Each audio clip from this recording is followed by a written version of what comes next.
It's 4 o'clock on a Tuesday, and you know what that means, don't you? It's time for another exciting episode of Taxi's Quarantini Happy Hour. Wahoo! That was a very weak wahoo. Hey, you guys, how are you? Today, we're going to talk about an exciting road rally door prize, the best giveaway ever. Maybe not as cool as some of the guitars. I'm not on the air? Really? Yes, I am. Okay. Liz came in and said, "You're not on the air." And I'm going, "Oh, yes, I am." You guys can see me, right? You are on. Yes, I am. All right. I don't know what channel Liz is watching or what. Maybe Liz is in there partying a little. I don't know. Anyway, hi, guys. I'm very excited to see you today because I've got a bunch of cool things to talk about. Anyway, I want to let you know, well, I'm going to tell you about the cool road rally prize in a little bit. Turquoise taxi tea time? No, just regular t-shirt. Excuse me. You can see the inner me. Aww. Anyway, hello. Let me say hi to everybody. We got Super Blonde Martin Frog. Excuse me. Elliot Del Rosso Emil. Hello, Bob Gunnerfelt, Martin Gravel, Dan Weber, Lamar Pecorino, Gino Tunes, Ewart Williams, who was great to see you in the office a week or so ago. Let's see, Bonzo. Hello, Bonzo. How are you? Good to see you back. Henry Pinkney. Paul House. Hey, Paul. How are you? So anyway, I've got a range of things to talk about. Mark Fellows here, Kara McCandless, Dan Weber. Bonzo says, "I don't get enough credit. I'm the greatest. Send my wife and kids a letter, will you?" We are the Quarantini Happy Hour Nation. Okay, so in a little while, I'm going to tell you about this really cool thing we're going to do for a road rally prize. I'm sitting in my old chair. I took my new chair, not that new, but I took it back to my house. I'm starting to take stuff from the office to the house to set up the Road Rally studio at the house. So yeah, that was one of the things I want to talk about today as I'm setting up. My wife was so happy that, several months ago, I don't even know now, probably 4, 5, 6 months ago, when I moved the office chair off of the kitchen table and took the white plastic mail bins filled with all kinds of Taxi TV related stuff, took the Roadcaster. Can I get that in the shot? Nope, not enough slack to get it in the shot. Sorry. Took the Roadcaster off the table. We have a 6 foot by 6 foot square table that sits between the kitchen island and the family room. And that's like the everyday, dinner table, I guess you will. We have a dining room, but that's where, the family would eat dinner all the time before the kids left for college and elsewhere and just ditched us totally. And now we're home alone. So Deb and I often sit at the couch on, binging Netflix and eating snack tables, TV tables. The prize is the old chair. There you go. I don't know. This chair is like 20 years old, I think. It's really old. Not that comfortable. And I've got an Aeron that I actually bought 2 Aeron chairs when mp3.com got sold or went out of business, and they sold off like 100 Aeron chairs. And so I bought 2 of those. They were still expensive. They were still $500 or $600 a piece used. And every time something breaks on one of those, it's like $200 to fix it. And they're comfortable. They're not amazing, but they're good. So that's why I normally sit in here, and that's what I used last year for the road rally. So I took it home over the weekend along with other stuff. Just getting set up for that road rally, and it's really coming together. I'm now at the point where all I have to deal with, I think, are sponsor issues and still collecting some videos. I'm doing quite a few presentations this year that are pre-recorded videos just because we had quite a few problems last year with connectivity. people that, had good bandwidth at home, but then they would use an iPad when we told them, please don't use an iPad. It doesn't work very well with Rendezvous or Wirecast Rendezvous, which is the software that brings in a guest so we can do split screens. That's a very bandwidth intensive and sensitive item. And then people use iPads or phones. It's like, come on. You don't have a laptop or a desktop computer at your house? So anyway, I'm probably doing, 40% between the prequels, which are 3 days long and 8 hours a day, basically, and then 3 full days of regular road rally stuff, doing quite a few pre-records just to eliminate the tech hassles. And in some cases, the pre-records are better. When people need to show their computer screen of how, a certain workflow or something like that, it's impossibly hard to get that stuff to work along with Wirecast and Rendezvous. And then we use Vcast for the actual road rally with the, the pro video switcher there and stuff. And frankly, everybody says, why don't you just use Zoom? Zoom works so well. Yeah, sometimes. But with Zoom, you can't do stuff like today. Look at the perfect skin tone I've got. I adjusted my skin tone. You can't do that on Zoom. It's either, this or whatever that button is that says, would you like to improve your skin tone? Yeah, and it does it automatically. But believe me, I've done plenty of Zooms where I've been rather pink or green. So, Kara's upgrading your internet service for the rally. Speaking of which, so we upgraded. We had about, I want to say like 17 megabytes upload and 30 download here at the office. The upload megabytes are the biggie for bringing in remote guests, believe it or not. The download doesn't matter so much, but the upload matters a lot. And basically you need about 5 or 6 megabytes per guest. And that's not having any headroom. So if something, if a line slows down, like the kids get home from school and they suck a lot, first of all, be on Ethernet. Don't let the kids play video games and suck Wi-Fi or bandwidth. We've had all kinds of issues. When I was on with Matt Vanderbo last year, he was like so laggy. And I said, can you do me a favor, go downstairs and see if your kid's playing a video game or watching, some Disney princess stuff on TV? And sure enough, she was. And the minute she stopped, all of a sudden he was fine. So, like I said, doing a fair number of things this year that way, but we'll still have plenty of live action as well. So, and I love working without a net. Scares the hell out of me, and I live for that. Let's see. Oh, I found the document on my computer. Hold on. Do I have a drum roll? I don't think I do have a drum roll. Oh, and I think I took the thing with the drum roll to the house already. All right, what do we have?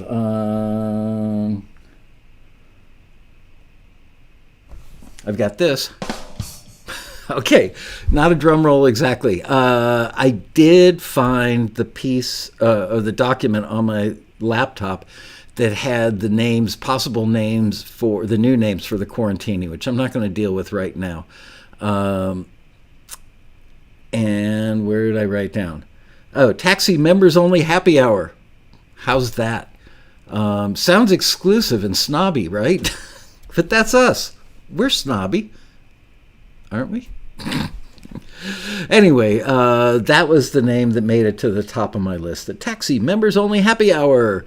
Anyway, see what you think. Roll that around in your heads. Andrei Stepanian, welcome, dude. How are you? Hello, Reed. Dan Weber, Heidi Owen. I think I said hello to all you guys already. Peter Rayhill, Martin Frog. The gang is all here. But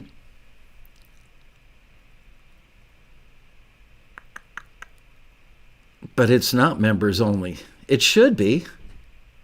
It should be. I'd like to make it members only because you guys are my special ones. You're like my, pet students. The kids that get to sit in the front row and shoot spitwads at the teacher. So that's that. I want to let you know that Robin Frederick will be our special guest this coming Monday, which I believe is the 25th. We're not sure what we're going to do yet. Hello, Robbie Hancock.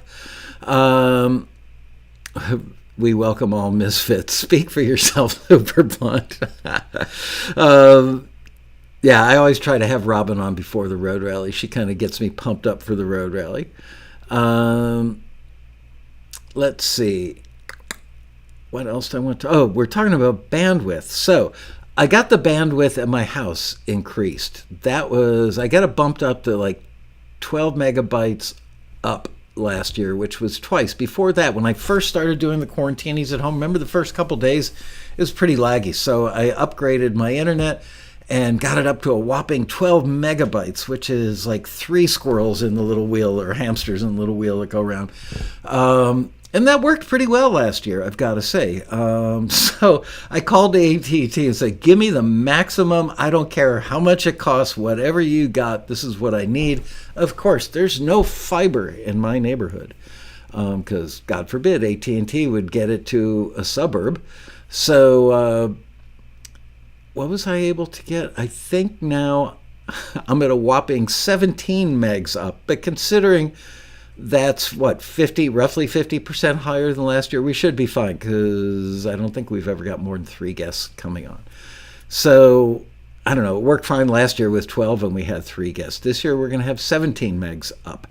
But the big news is the taxi office here at Taxi World headquarters, because we just got fed up with the bandwidth here.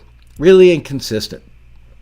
And we were going to upgrade to fiber here, and the company we use, which is called TPX, said upgrading to fiber on a business account, are you sitting down for this? $1,800 a month. And people want to know why it costs so much to run a business. $1,800 a month for fiber. And that was 1 gigabyte up, which is 1,000 megabytes, and 1 gigabyte down, 1,000 megabytes. $1,800 a month. I said, are you effing kidding me? So then the guy goes, well, you could get dual DSL. Right now you're paying $838 a month, which we have been.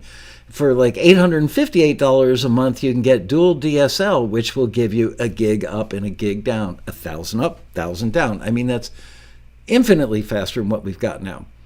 So we said, okay, yes, dedicated fiber. So they came out the other day, a couple of weeks ago, to install the box that gets it from outside of the building, into the building, up to the second floor, and into what we call our server room. And I said to the guy, hold on, that says fiber. And he goes, yeah, we installed fiber. I said, but we bought DSL, dual DSL. And he goes, well, they gave you fiber.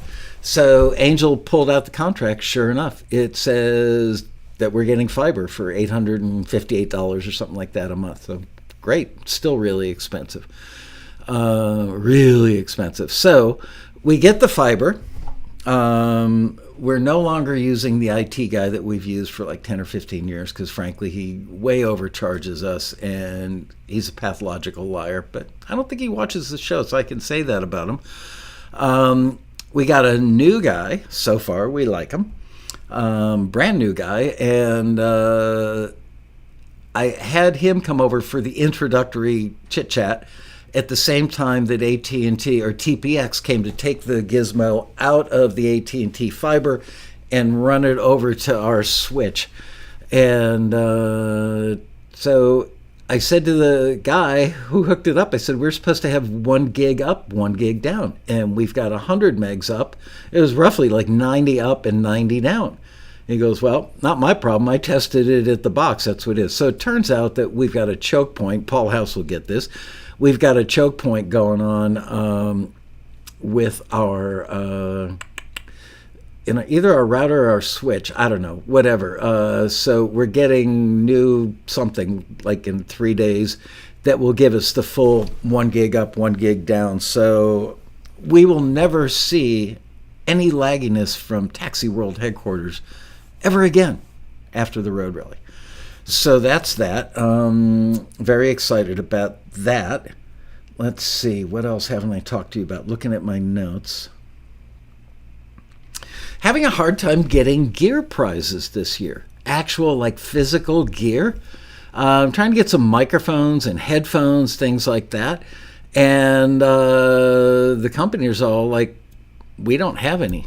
And it's hard getting sponsors for the Road Rally this year because they all say, we would love to sponsor your event, but we don't have anything to sell. We're all sold out because of the shipping crisis going on around the world. People can't get chips. There are like 100 or 200 cargo ships loaded with those big cargo containers off the coast of Los Angeles, the port of Los Angeles, which is in Long Beach. They can't bring them in because they don't have enough workers. Some of it is people refusing to work under a COVID mandate, I've heard on the news. Other people are collecting unemployment and like, I'm collecting really good unemployment, I ain't going to work. Whatever the deals are, is they just can't get enough people to offload those boats. And there's a truck driver shortage as well. Do you know that the starting salary for a truck driver right now is $70,000 a year? Think of that. Your spouse would never have to talk to you again. You'd be gone all the time and make 70 grand a year. Excuse me, not COVID. An experienced truck driver can make as much as $100,000 a year. Wow. And Paul House says, yep, not just a problem in the U.S., it's a worldwide problem.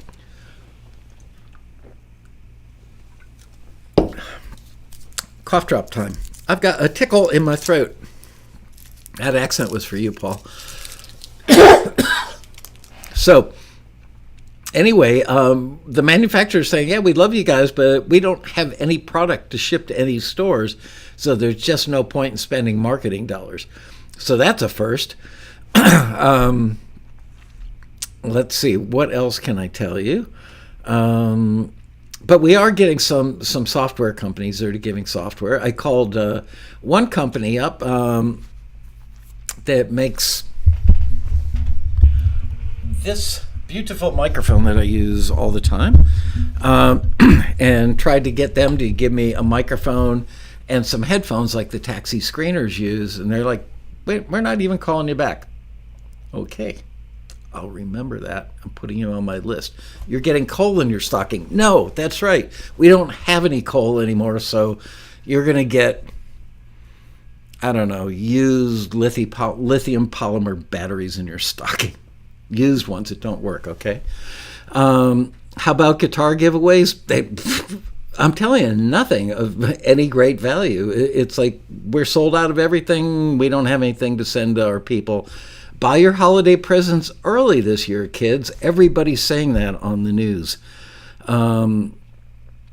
Anyway, so I came up with something that I think is a really cool prize. We have prizes. Don't get me wrong. We have prizes. I'm just looking for really juicy prizes, like really cool stuff that I would want to win. I'm not so sure I'd want to win this next one, but I need your help today, which is why I'm telling you about this before anybody knows, because the email hasn't gone out yet. You guys know how you got, I always tell you this stuff. Again, Sweetwater retailer. Love Sweetwater, but they're not going to have anything to sell this year. Vienna, they're not coming back this year. The company that distributes them in the U.S., Ilio, is coming back. I am going to give away some taxi T-shirts and some taxi mugs if we can get them. That's another issue. Go to Norm's guitar store. Yeah, hey, Norm, give me one of those rare guitars that I can give away for free. Okay, 10 years of free taxi to include dispatch. There you go. Elliot's going to become our new vice president of marketing. So here is what one of the prizes is going to be. But you have to be registered for the Road Rally. You have to be a member, because this is going to be in the private members only part of the Road Rally. Again, you'll be able to watch the prequels Monday, Tuesday, and Wednesday if you're not a member for free. But come Friday, Saturday, and Sunday, you got to be a taxi member. What we're going to give away is a free ticket to Los Angeles from anywhere in the lower 48 United States. So basically not Hawaii, not Alaska, But anywhere in the other 48 states, you will get flown to Los Angeles on my private jet, which says United on the outside, or American. Depends which one of my private jets you're going to use. Or could be Southwest. Oh, no, they're not flying sometimes. Or, as I told Angel, we'll do it on Spirit Airways. I just saw somebody bought a ticket for $35 on Spirit Airways, but it took him like 3 days to get where he was going. Anyway, I am going to pay to fly some lucky recipient who will be in the chat room, and I'm just going to surprise everybody. I'm not doing a specific time. It's just whenever I'm in the mood and got an extra 5 minutes to kill at the end of a panel, we're going to do a random drawing of people in the chat room. Whoever it is going to get a free plane flight to Los Angeles, free hotel for the night in Los Angeles. We're going to bring them to the taxi office. They can meet the staff. They can sit down and get trained by our head screener to get a little screener training and then go see what it's like to sit in a screener cubicle and do some screening. That should be fun if they want to. Let's see, what else? Then we're going to take that person out to dinner, maybe even a little sightseeing. Maybe, so that's what I'm asking you guys is what else could we have the lucky winner do? I thought maybe a trip over to Malibu if they've never been here before or seen it. Yeah, hopefully the winner's from Los Angeles. All I have to do is send an Uber. Kidding. I don't know, maybe a trip over to Malibu, definitely dinner at a nice restaurant. Thinking about inviting Rob Shirelli to see if he would like to join us. Whatever. We'll figure it out. So do you guys have any good suggestions? If you were to fly to Los Angeles on our dime, we cover airfare, hotel, and meals. You're here for 24, 36 hours or something. What an hour with a presenter? What is a presenter? Lunch at Paradise Cove. Do you know, I've never been to Paradise Cove. Everybody else in my family, I think, has been there, but not me. Why? Because when they go, I'm always working. That's okay. My family doesn't need me. They still charge it to my card. A trip to Norm's Vintage Guitars. That could be arranged. I was thinking, how would you like to go to Westlake Studios?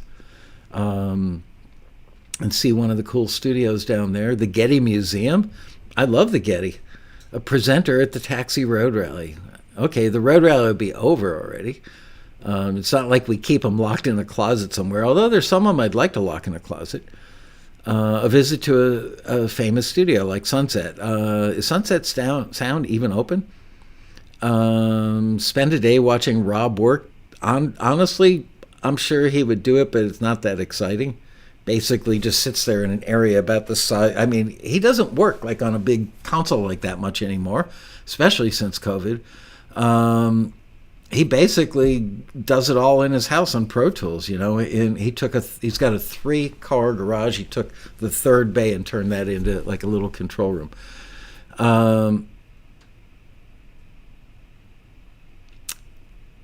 Dave Grohl's studio.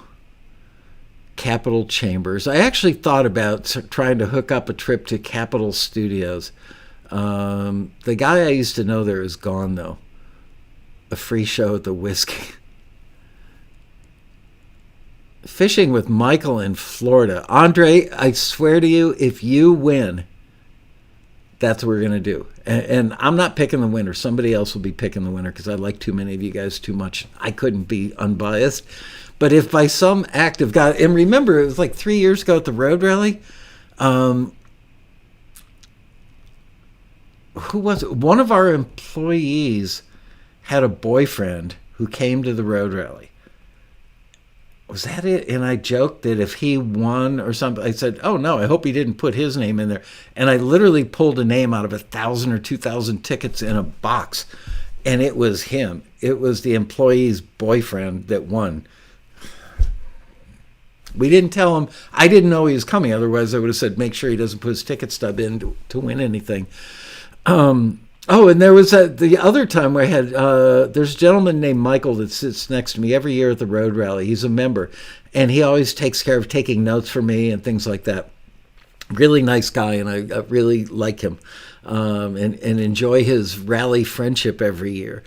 And I had him draw a ticket, and I said, I hope to God you don't, like pull your own ticket. Sure enough, he stuck his hand in a box. I watch his hand, excuse me, I watch his hand go in there. It's not like the guy had one up his sleeve. I sat right there. I was literally 2 feet away. I saw his hand go in the box. He fished around. He did, swirled him around, plucked one with his eyes shut. It was his ticket. That was embarrassing. So, Santa Monica Pier and the beach. Okay, gopher hunting. Now you're talking, Ken. You're in the upper 48, not qualified. You know what? Take a bus over to Seattle. I'll fly you there from Seattle. But Andre, if you win, I swear, I will do that. I will have you fly to Miami or Fort Lauderdale Airport. I will meet you there, and we will go fishing. We should wait until June and go fishing there in June. Anybody else would want to go see studios? But not Andre. Let's go fishing. But man, I'm down with that. Squirrel hunting in the backyard. What if I set up a pitch meeting with some clients over lunch or something? No, because what if the person that comes out isn't really right for whatever meeting I set up, That would be uncomfortable. Wow, Sunset Sound's still open. Golf with me, Tom, and Matt. I'm not sure if those guys golf, but you can definitely golf with me. You know who I owe a game of golf to, and it's been a year almost, is Stephen Pressfield. He and I haven't golfed since Ralph Murphy died. If I don't have Ralph to go with, I got no reason to go. But when I was talking to Pressfield, I think it was before the rally last year, we were on the phone one night, and he said something about, I can't do something tomorrow because I'm golfing. And I went, oh, where do you golf? And he told me, and it's the same place that Ralph and I golfed at for years. We loved the course. I told him I love the course. I said, tell you what, Mr. Pressfield, I would love to treat you to a round of golf. And the best cheeseburger in Los Angeles is actually at the 19th hole clubhouse at that course. Best one, by far. And he said, you're on. We decided to wait until COVID was over enough. I guess we could, go outside and play together, not have to worry about it.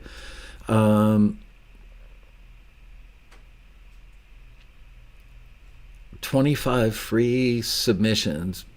Maybe we could do that, but not for this thing. It's got to be somebody's coming to LA,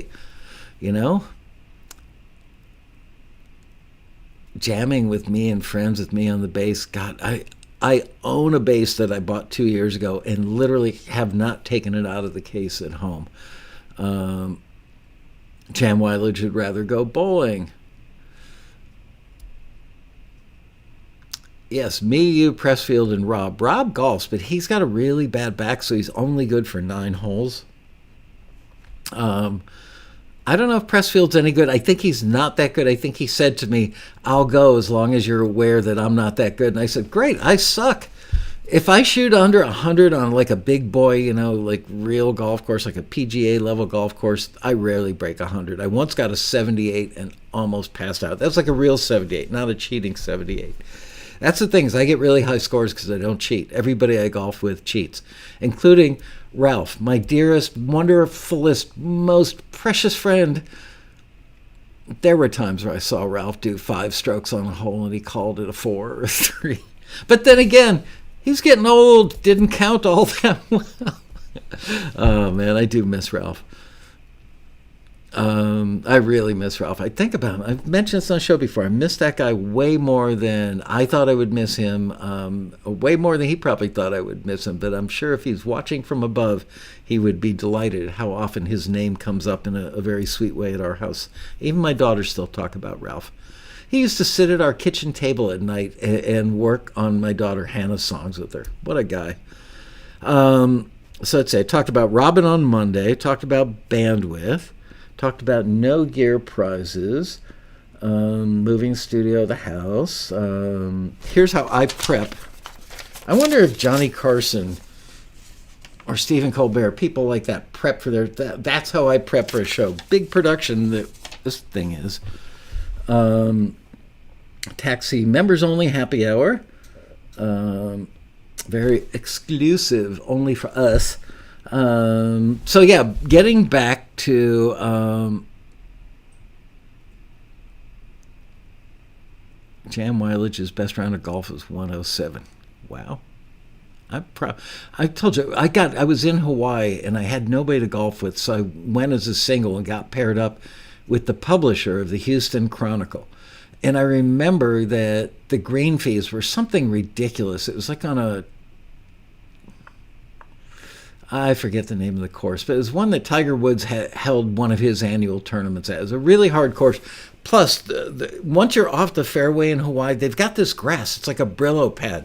It's all interwoven, like when you get spaghetti stuck in the bottom of a strainer because you forgot to put a little oil on it. And when your ball sinks down in that stuff and you try and hit out of it, it's like, there's no way to hit out of that stuff. I don't know how real golfers do it. So I was just having the worst day of golf. Then we had this huge thunderstorm. So we did the brilliant thing of moving under a big tree, which you're not supposed to do in a thunderstorm because trees act like a lightning rod. Anyway, the publisher, the Houston Chronicle, I can't remember his name, and me sitting in a golf cart together. He was trying so hard to put up with me. I don't think he wanted to be golfing with me at all. This guy was like one of those people that like wipes down his club head after every shot. It's like, dude, really? That's what caddies are for. Anyway, so we're sitting under the tree and it's like thundering and raining. And he goes, this is a first for me. And I said, what's a first for you, you snotty a-hole? He goes, this is the first time I've ever played golf with somebody whose score is going to be higher than the green fees on this course. Hold on. Yeah, that's what I heard in my head when he said that. Anyway, so that was that. It was a very pleasant day with him. So I want more suggestions. I guess I could ask the person who wins what they want to do. Maybe they just want to go out and like eat sushi all day, which should be fine. Let's see, the Getty Museum, although that's not very musical.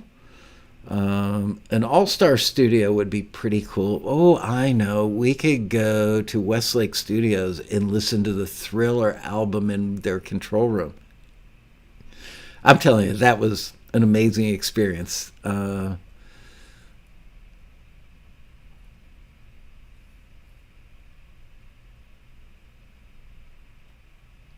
Michael Lehman's best score was in the 90s, but he only played only played 9 holes. That was like the day I played with the Houston Chronicle dude. The Hollywood Walk of Fame in the Chinese Theater. Come on, Liz, you can do better than that. The Hollywood Walk of Fame, you have to step over homeless people and fecal matter now. In the Chinese Theater, I don't think it's politically correct to call it that anymore. You have to call it like man's theater or something. I don't think we're allowed to use the C word. A boat ride? Okay.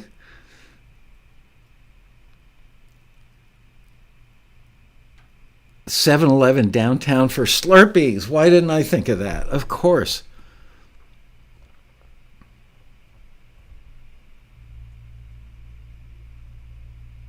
Maybe record something. Yeah.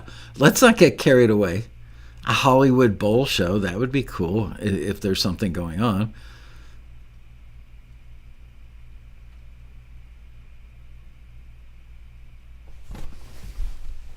Universal Studios tour. We could do that. Our son-in-law in Orlando is an executive at Universal Studios. I'm not talking like suit and tie executive sits behind a desk. I'm talking about he is the guy that was handed the project to build the Hogwarts Express train at Universal. He wanted to be a roller coaster designer since he was a little boy, and he really pushed hard and stuck to his guns and was persistent and got a job as the lowest form of life at Universal Studios Orlando right after he graduated college. And his job was doing crash test dummies on new roller coasters. And a couple of years later, they gave him his first roller coaster project, the Hollywood Rockin' Rocker or whatever it's called. And I remember he was always flying to Germany to watch it being manufactured. He was like the quarterback on that one.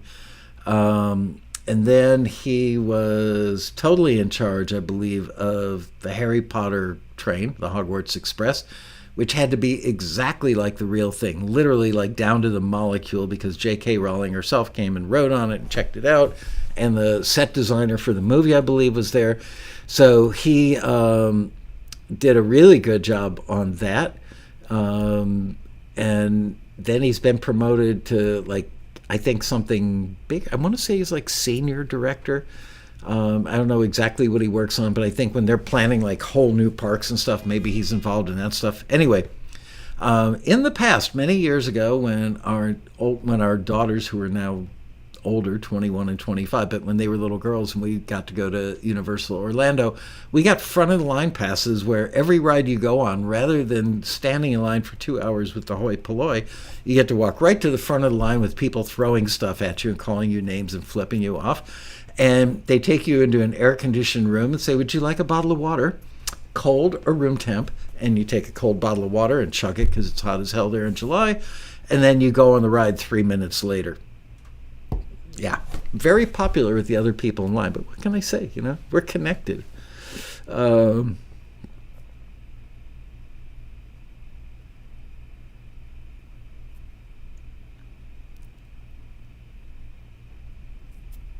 Paul was blown away by being in LA. Yeah, we got to do something like very LA-ish. But I don't want whoever comes. I mean, let's be completely honest. I don't know how much of the news you see about LA, but the homeless situation here and in San Francisco is just out of control. Neighborhoods that have never had a homeless problem before. Obviously, you feel terrible for these people. They got nowhere to go. I can't even imagine. I went through that in a divorce 35 years ago and ended up sleeping on top of my desk in my office on stacked up moving blankets. So I had nowhere to go, but at least I was warm and had a roof over my head. I can't imagine actually sleeping on concrete. On the other hand, I can't imagine walking down a street that used to be safe and nice and, you know, slipping and falling on fecal matter. That's a bummer too. Hang out with Michael Lasco and Michael Lloyd. That would be fun. Oh, crap. I owe Michael Lloyd a phone call. He called me yesterday. I told him I'd call him back at 2. I lied. Hold on. I must write that down on a Post-it note so I do not forget. I love Michael Lloyd. He's a good man. That dude's got stories. I know. Let's go to Barbra Streisand's house. Hang out with Babs.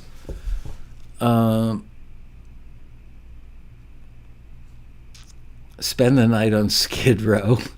Elliot, that's right. You live here, so you know, right? Streets of Portland, Oregon were infested with tents. Yeah.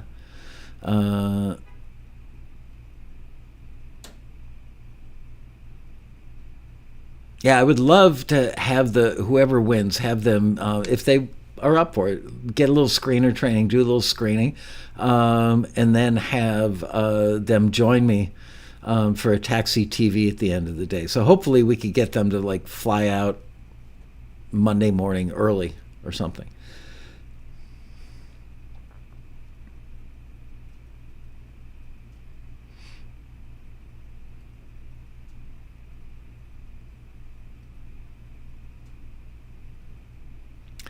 Your other half is a massive Barbra Streisand fan.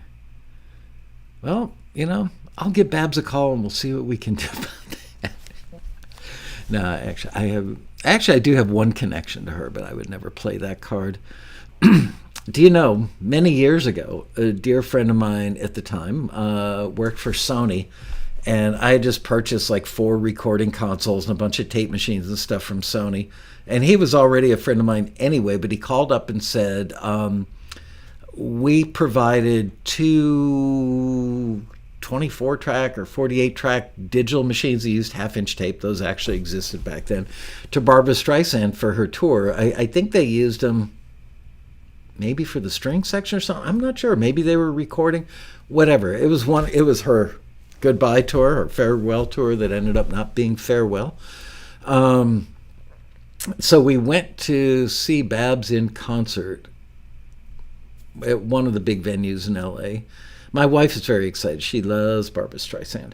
And I certainly appreciate Babs. I think she's a great vocalist, but I can't say that I would like, oh my God, I got to go see her like I would for Steely Dan and the Eagles, people like that. Anyway, at the concert, we were very close to the front of the stage. I turned around, I didn't realize she had monitors, like big screen monitors, huge ones, like, 12-foot screens all over above the audience's head with the lyrics to the songs. It's like, Barbara, you don't know the lyrics to like Stony End now or whatever that song is, but you've been singing it for 50 years. They literally had giant, big, frickin' monitors with the lyrics in foot-high letters. That was really funny. Ellie's been to 2 Kiss farewell tours.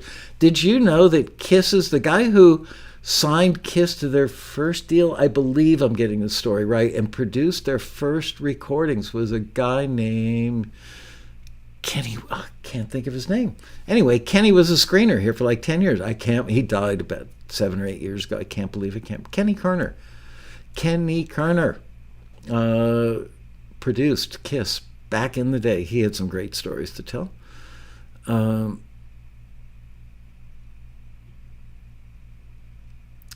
Pedro's in the house. Yo, Pedro.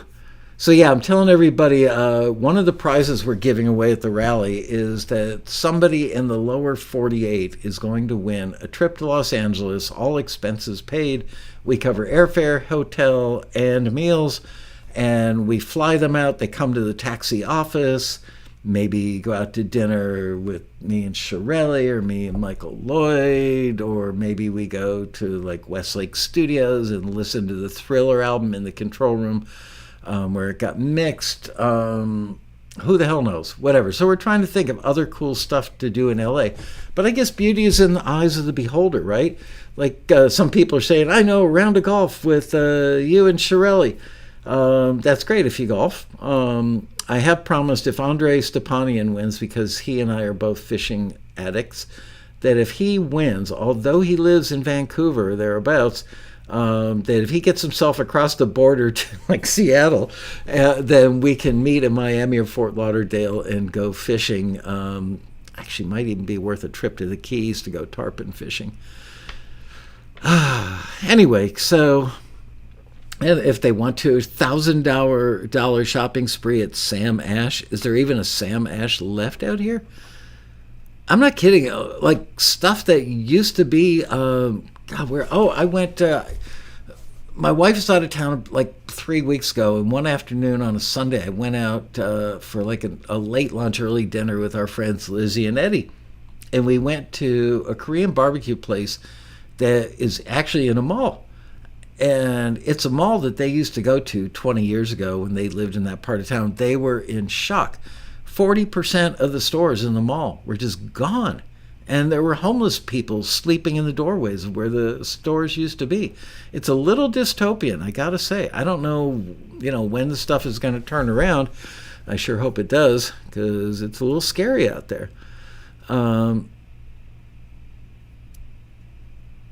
Have some music featured in a taxi promo. I would love to do that. What if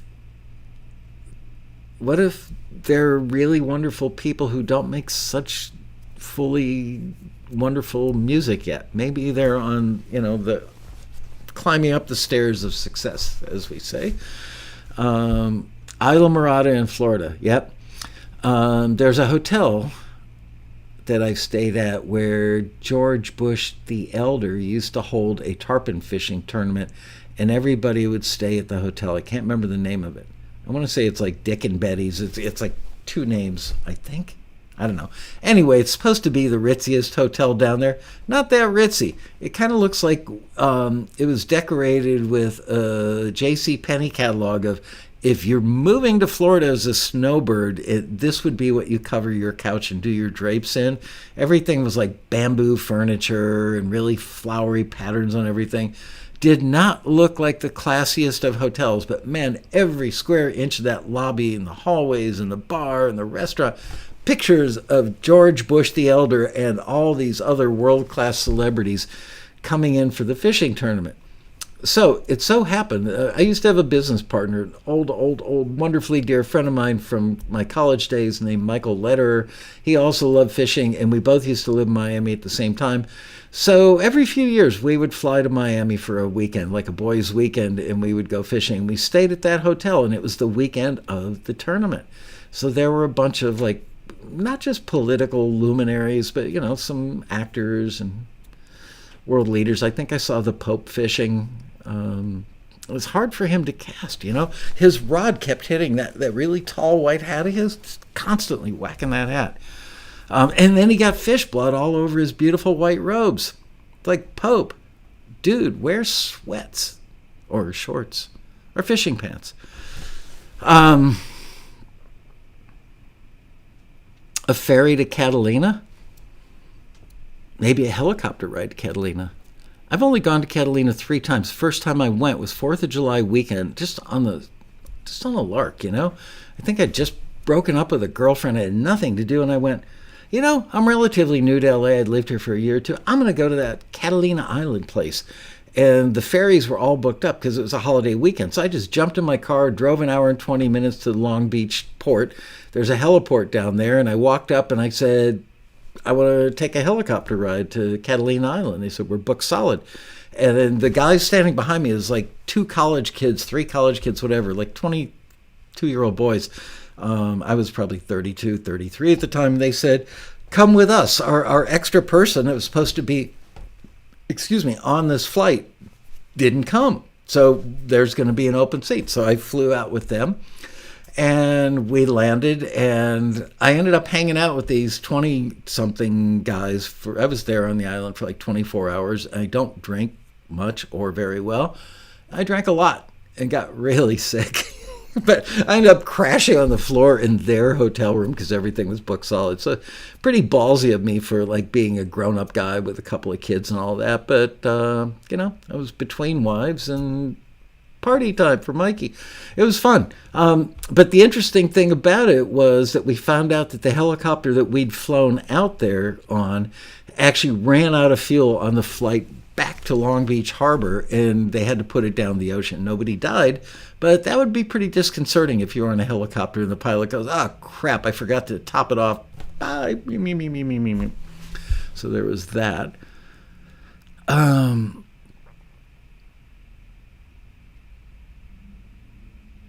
Let's see, Pedro said something cool. Go eat outside while the planes come in for a landing. Where? Where are we going to eat outside? Oh, you mean eat outside? We could go to the Westin and eat on the patio of the presidential suite and watch the airplanes land. It's not that excited. Amazon did kill retail. But, they did have a better idea. A stop at the In-N-Out Burger by the airport. I'm telling you, after you eat the burgers on the golf course that I'm going to take Stephen Pressfield to, In-N-Out, not that good. It's more out than in. I think the burgers have gotten smaller. They're less juicy. I mean, the customer service there is impeccable. Those kids are trained so well. But I've noticed in the 30 years I've lived in LA, I used to think they were the best burgers. And now it's like I'll go there if it's like the closest burger place. I'm really dying for a burger. I will go there. Every time I do, I go, just not that good anymore. There's a chain out here. I don't know if it's anywhere else in the country or if it's just Southern California. I don't know what the deal is. It's called, what's it called? It's called The Habit, Habit. And there are probably 10 of them here within, half an hour drive of where I'm talking to you from. I think that The Habit is much, much better than In-N-Out Burger. By the way, have you noticed, are you guys experiencing inflation elsewhere like we are here? It's getting kind of out of control. Wow. What did I do I went to McDonald's the other night. I worked a little late, really didn't feel like going home and fixing dinner. So I stopped at a McDonald's and I ordered just a quarter pounder with cheese, no fries and no drink. I was trying to cut back in the calories. I knew I'd be home 5 minutes after that, so if I'm thirsty, I'll get something to drink at home. And it was like $7 with tax for a quarter pounder at McDonald's drive-thru. It was like just ridiculous. What is happening? You have a habit in Fresno. Have you tried it, Cass? Do you like it?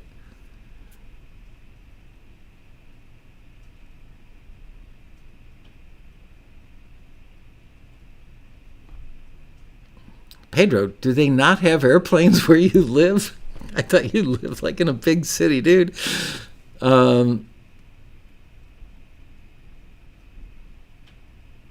Yeah, Hellman's mayonnaise up by $2.50. There's a particular type of steak I buy from a particular manufacturer, butcher, whatever, provider. And normally, like a thick, all their steaks are cut thick. And normally, like a 1 pound ribeye, which like Deb and I will split one for dinner. Beautiful steaks, really well marbled, very, very good. And people have eaten them at our house. Said, wow, this is as good as what I've eaten at a Ruth's Chris. And they're a little pricey, but not bad. They're usually like $16, $17 for a steak that's right around a pound. So it's not horrible. I went and bought some the other day, and they're like $20 and $21 for the same exact thing. What the heck is going on?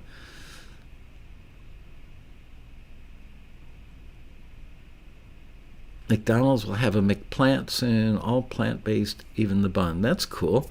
The two kind, there's Beyond Burgers and Impossible Burgers, and I have tried both of them extensively, and I can tell you that the Impossible Burger, which is the redder looking of the two in the grocery store, Impossible Burgers are infinitely better, in my humble opinion, than Beyond Burgers. They just taste more like the real thing. They don't make you fart your brains out. The Beyond Burger, it's like swallowing a tank of compressed gas or something after you eat them.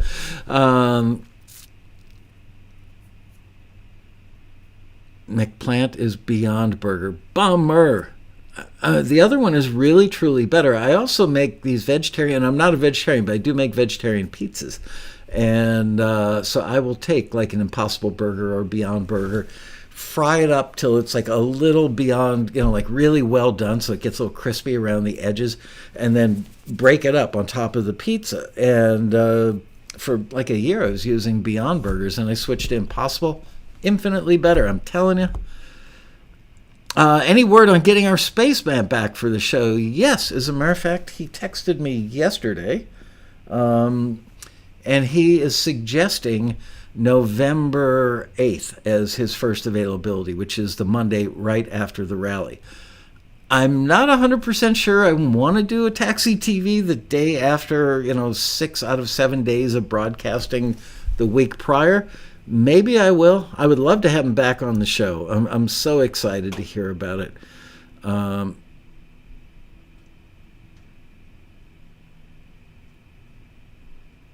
Beyond Burger is a huge dose of feminizing soy. I noticed my breasts have gotten so much bigger since I've been eating Beyond Burgers. I don't eat them often enough that I think it will have an effect. Maybe, who knows? There's no soy in Beyond Burger. Well, now I'm confused. Geez, you guys. We had a really low turnout when I had Chris Bosshausen, got to say it right, on the show. I don't think that many people were interested in people going to space. But dear God, I think he said he was the 17th non-astronaut, just like normal citizen to go into space. There are 7.6 billion people on the planet.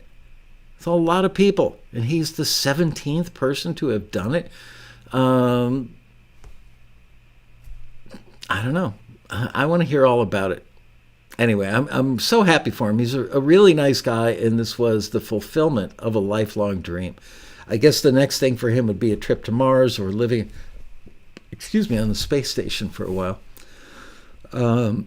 So yes, right now, tentatively the day after the rally. Yeah, I watched the launch live in real time, and I got to say, I was choked up. I was literally wiping tears from my eyes. I was just so happy for him. I mean, I love watching people, the realization of a lifelong dream for people, even if it's not your dream or something you're interested in. I mean, people say, "What's the purpose? What's the purpose of life? Why are we here?" He got his. It's all down here, all downhill from here.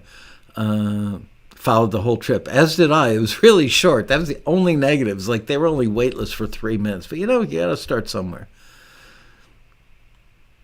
Elliot was worried he was going to die. I'm sure he was worried he was going to die. That, if nothing else, it takes tremendous courage to strap yourself into a tin can sitting on top of a stick of dynamite. There are a million things that could go wrong, and we've all seen them go wrong in a very public way. That would be my issue. If I were on that rocket and it exploded on takeoff, the first thought I would have right before I died, the only thought I'd have right before I died is, oh, this is embarrassing. People are going to watch me die. Oh, man, I must be incredibly narcissistic or something.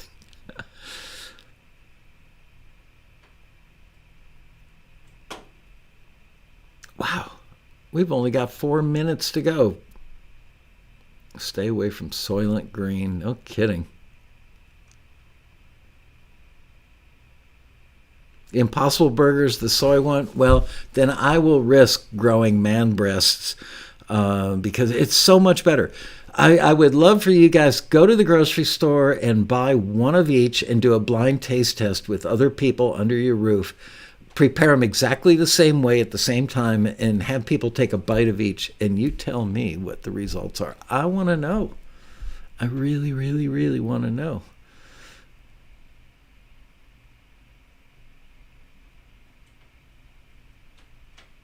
Tastes like chicken. There you go.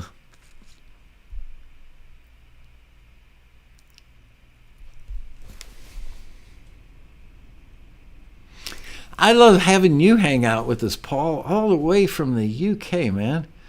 I watched a movie last night. It was about something the Black Swan, not the Black Swan ballet movie, but it was like somebody hijacked a train in the tunnel, the tunnel that goes underneath the English Channel. And it's basically a band of bad mercenaries versus a band of like special forces people that were a little questionable in their own right. Action movie, lots of action. Lots of shooting and stuff. And why am I bringing that up? Oh, because it was all British people, with the exception of one actor who had an American accent. I have a really hard time discerning what people with British accents are saying, which is very strange because Deb and I just binged Downton Abbey, like finished it up like 2 months ago, but we like 3-4 episodes a night for weeks and watched the whole series, and I could pretty much understand everything they said because their English was very proper. But yeah, and I'm sure people in the UK can't understand a frickin' word I'm saying. By the way, one of our members, who was it that sent me? You guys know that I recently binged Longmire, which is kind of like Bosch with a cowboy hat in Wyoming. Also a great series. Really, really enjoyed that one. And there's a kind of a famous front door. If you watch the episode, there's always like 10 shots of the front door going into the sheriff's office. And so Greg Carozza, one of our members who's been on Taxi TV before, was there. And the town is called like Las Vegas, Wyoming. Or no, it's Las Vegas, New Mexico. That's where they filmed the show, is in New Mexico, I believe. And so he took a picture of the front door of the sheriff's station and sent it to me the other day. I thought that was cool. Frog tastes like chicken. It's true. I've eaten frog. I ate frog as a kid one time, and then when I lived in Florida, I ate frog, like once every couple of years. It tastes, boy, frog legs in butter and garlic. It's hard to keep them from jumping all over that plate, though. Right now, Liz is throwing up in the other room. Liz is Liz is a vegetarian. She wouldn't eat frogs. Frogs are cute. That's true. But if they're not fast enough to outrun us, damn it, then they need to be eaten. I've had alligator. Tastes like chicken. It does. I've had alligator sausage in the Florida Keys, actually. Tastes just like chicken. I've had rattlesnake. What does it taste like? Chicken.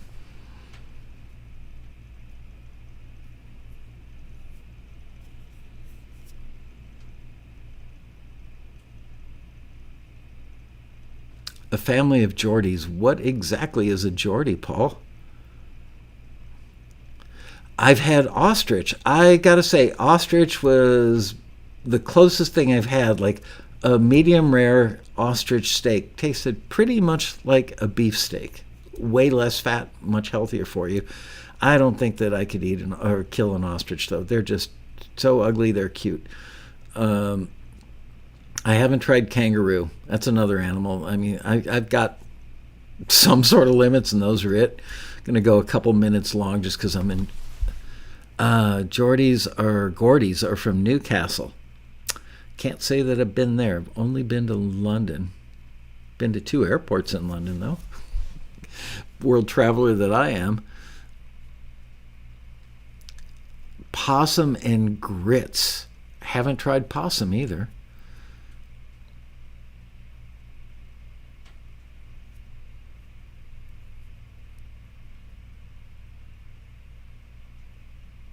From Newcastle in the north of London. So that's up by Scotland, sits north on the north end of the island, right? Am I correct about that? Eat all the gophers. Now I'm telling you, after seeing like a two-thirds of a gopher that a coyote had spit up in our backyard, I hear the gophers do taste like chicken, but I will never find it. I hear rats taste like chicken. Never going to find that one out either. Yes, I'd like a McGator sandwich, please. Hold the teeth.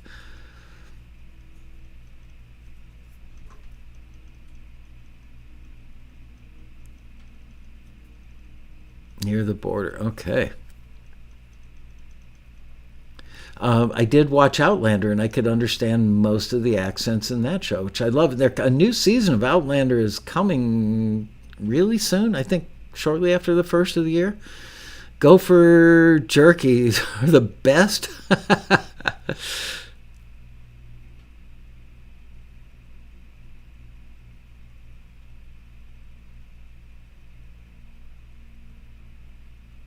Polecat stew. Sounds like something from the Beverly Hillbillies. Anyway. All right, you guys. Well, it's been fun hanging out with you. I'm getting really... I don't know if excited is the right word about the rally. I'm excited to bring it to you. We've got a really wide range of good stuff this year. A bunch of new panelists and speakers and stuff that I've never had on before. Got one character you do not want to miss. Old friend of mine named Tony Bon Jovi, who owned studios in New York that became Avatar and is now part of Berkeley. But before that, it was the Power Station, which was, for my money, the best sounding live room anywhere in the industry. Maybe even today, still the best sounding. So many huge records cut in that place. It sounded like butter. It was just amazing. So anyway, Tony is the madman, engineer, producer, inventor that built that place and then went on to do all kinds of interesting things with audio and stuff. He's come up with what they call one-button mastering. And I'm not even charging them for a sponsorship. Tony's a character, and he can be very inappropriate. I am a little fearful of what might happen when I've got him live on the air. But they're putting together a video of what this thing does. And the other guy working with him on it, apparently it's out in the market now, and I can't remember what the hell it's called. But literally, it's a relatively inexpensive download, and you click one thing, and it just makes everything sound better. There are very few people on the planet Earth that I would believe that if they told me that. Tony Bon Jovi is absolutely one of those guys. The guy's brilliant. I mean, he literally is like, Tesla brilliant. And I'm not talking about the cars. I'm talking about Tesla, the inventor. So I can't wait to have him on the show and show us that and hear what kind of inappropriate stuff. I don't know if I've ever told you. So I'll make one quick story and I'm out of here. But there was a taxi band that Universal, one of the big labels, loved the band. It was all girls. They were very interested in signing them. And the vice president of A&R called me up and he said, I just got word they want me to fly to North Miami, I think, and see your girls. And do you want to join me? I said, sure. So I literally ran home, threw some stuff in a little duffel bag, went to LAX, met him at the airport. We flew down there, went out to dinner one night, saw the all-girl band do a little concert in their house. They ended up not signing them because they didn't need any more all-girl acts on the label. It's like the girls were devastated. And then the next night, the A&R person, his name was Tony Ferguson. It was Jimmy Iovine's first hire at Universal, actually. Tony Ferguson and I were both friends, by coincidence, with Tony Bon Jovi. And Ferguson had to go see a band at a place like SIR, and he asked Bon Jovi and me to join him. So we went to the thing, and we met all the parents, family, and friends, in the room that they played the showcase in at SIR. We're sitting on a couch in the back of the room. Bon Jovi fell asleep. And this was a hard rock band. It was so loud. I literally went to the bathroom, took toilet paper, stuffed it in my ears. And Bon Jovi fell asleep on the couch. And every time they finish a song, you hear...